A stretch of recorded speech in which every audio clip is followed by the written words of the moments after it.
We're joined from Atlanta by Osama Al-Sharibi, Director of Emory Economic Development Initiative, and Scott Smithson, a Professor of International Relations from New York. Good evening, both gentlemen.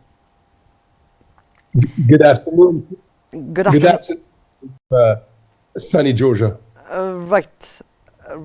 So we start with Mr. Salmond.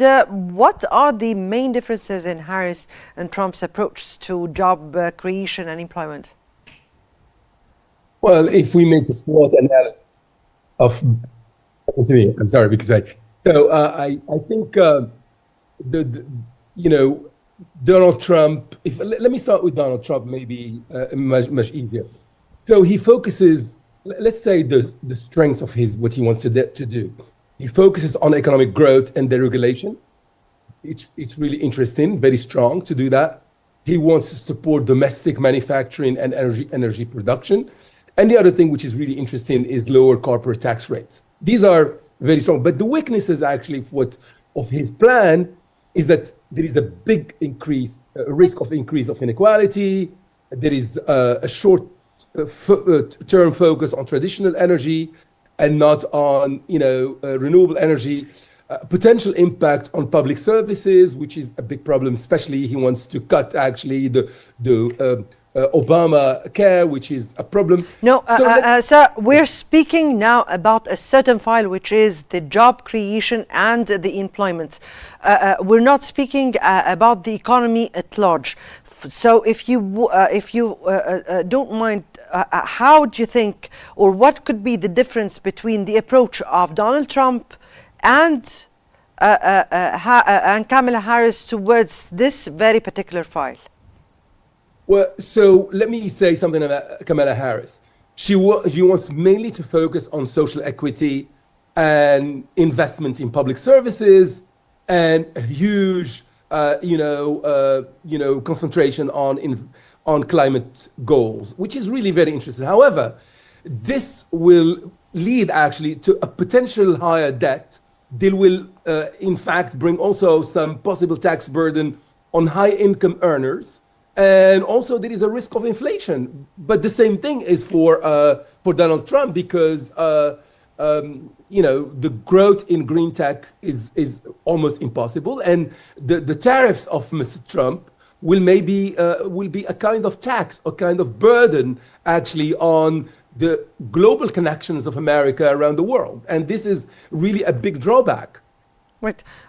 We're speaking here again about the employment, which had its own effect on economy, the job creation, and the data of employment, which had lots and lots of effect on the economic status. Mr. Smith, or Mr. Scott, would you like to comment here on the question? So my colleague Qnews made some very good points. I would probably just also say, kind of consistent with his theme, one of the major issues that we will probably see is if Donald Trump gets elected, what the pullback of the Inflation Reduction Act will be. This is obviously an area that I defer to my colleague more on. I focus a little bit more on foreign policy, but we will see divergence in economic approaches depending upon who wins the election today. Mm-hmm. Mr. Osama, again, how effective will Harris' measures to lower food and housing costs be in controlling inflation?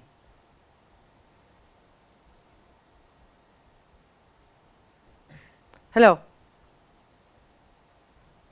Can you hear me, Mr. Osama? By making imported goods more expensive, actually. Are you talking here about Kamala Harris, aren't you? Yes, indeed. We're speaking here about measures that she would be taking regarding the food, lowering prices and how to control the inflation.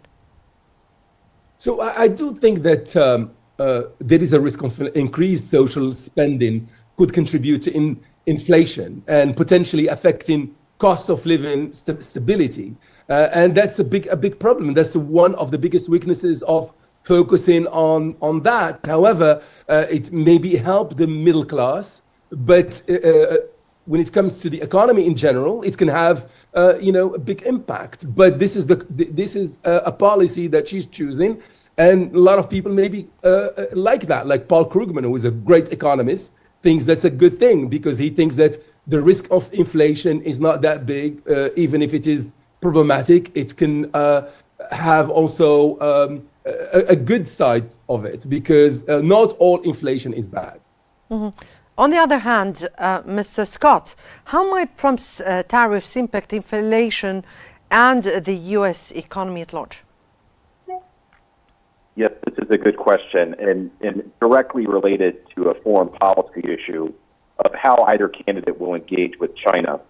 We've seen some protectionist measures already in the Biden administration. So, for example, 100% tariff on Chinese-made electric vehicles. But President Trump has gone on the record saying that he would use significant levels of tariffs and increased protectionist measures. Now, if, as any of my colleagues who study economics will tell you, tariffs may be effective to some degree, but in the long term, they can actually be self-defeating, leading to irregularities in markets, but also leading to increased costs and prices for consumers. So again, at the end of the day, the cost that can come from high tariffs will eventually go down to consumers themselves. And that is not necessarily an economic outcome that anyone wants. Indeed. That was Osama Sharibi, director of the Emory Economic Development Initiative, and Scott Smithson, professor of international relations. Thank you both, gentlemen, for your analysis